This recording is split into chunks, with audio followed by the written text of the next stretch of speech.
2026ನೇ ಸಾಲಿನ ಮೊದಲ ಖಗೋಳ ವಿಸ್ಮಯಕ್ಕೆ ದಿನಗಣನೆ ಆರಂಭವಾಗಿದೆ.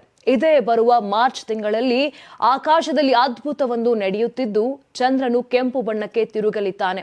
ಇದನ್ನು ಬ್ಲಡ್ ಮೂನ್ ಅಥವಾ ಪೂರ್ಣ ಚಂದ್ರಗ್ರಹಣ ಎಂದು ಕರೆಯಲಾಗುತ್ತದೆ.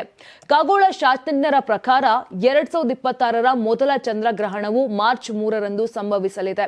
ಇದು ಪೂರ್ಣ ಚಂದ್ರಗ್ರಹಣವಾಗಿದ್ದು ಈ ಸಮಯದಲ್ಲಿ ಚಂದ್ರನು ಭೂಮಿಯ ನೆರಳಿನಲ್ಲಿ ಸಂಪೂರ್ಣವಾಗಿ ಮರೆಯಾಗುತ್ತಾನೆ ಮತ್ತು ಕಡು ಕೆಂಪು ಬಣ್ಣದಲ್ಲಿ ಗೋಚರಿಸುತ್ತಾನೆ. ಸೂರ್ಯ ಮತ್ತು ಚಂದ್ರನ ನಡುವೆ ಭೂಮಿ ಬಂದಾಗ ಚಂದ್ರಗ್ರಹಣ ಸಂಭವಿಸುತ್ತದೆ.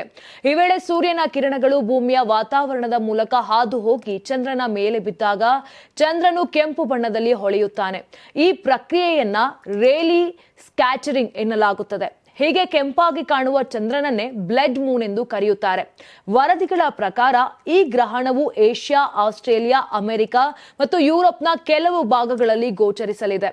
ಭಾರತದ ಕೆಲವು ಭಾಗಗಳಲ್ಲಿ ಚಂದ್ರೋದಯದ ಸಮಯದಲ್ಲಿ ಈ ಗ್ರಹಣದ ಸಣ್ಣ ಝಲಕ್ ಕಾಣುವ ಸಾಧ್ಯತೆ ಇದೆ ಎಂದು ಹೇಳಲಾಗುತ್ತಿದೆ. ಆದರೆ ಪೂರ್ಣ ಪ್ರಮಾಣದ ಬ್ಲಡ್ ಮೂನ್ ವೀಕ್ಷಣೆ ಭಾರತದಲ್ಲಿ ಕಷ್ಟ ಸಾಧ್ಯ ಎನ್ನಲಾಗಿದೆ. ವೈಜ್ಞಾನಿಕವಾಗಿ ಚಂದ್ರಗ್ರಹಣವನ್ನ ಬರಿಗಣ್ಣಿನಿಂದ ನೋಡಬಹುದು. ಆದರೂ ಜ್ಯೋತಿಷ್ಯ ನಂಬಿಕೆಗಳ ಪ್ರಕಾರ ಗ್ರಹಣದ ಸಮಯದಲ್ಲಿ ಆಹಾರ ಸೇವನೆ ಮಾಡಬಾರದು ಮತ್ತು ಶುಚಿತ್ವ ಕಾಪಾಡಿಕೊಳ್ಳಬೇಕು ಎಂದು ಹೇಳಲಾಗುತ್ತದೆ. ಯಾರಾಗ್ತಾರೆ ಎಂಎಲ್ಎ ಅಭ್ಯರ್ಥಿ 2028 ಶೀಘ್ರದಲ್ಲೇ. ಪ್ರತಿದಿನ ಒಂದೊಂದು ಕ್ಷೇತ್ರದ ಟಿಕೆಟ್ ಆಕಾಂಕ್ಷಿಗಳ ಸಂಪೂರ್ಣ ಮಾಹಿತಿ ಪೊಲಿಟಿಕಲ್ ಜರ್ನಲಿಸ್ಟ್ ಕೆಎಂ ಶಿವಕುಮಾರ್ ಅವರಿಂದ. ಕರ್ನಾಟಕದ ನಂಬರ್ 1 ಡಿಜಿಟಲ್ ಮೀಡಿಯಾ ನಿಮ್ಮ ನೆಚ್ಚಿನ ಕರ್ನಾಟಕ ಟಿವಿಯಲ್ಲಿ ಮಾತ್ರ.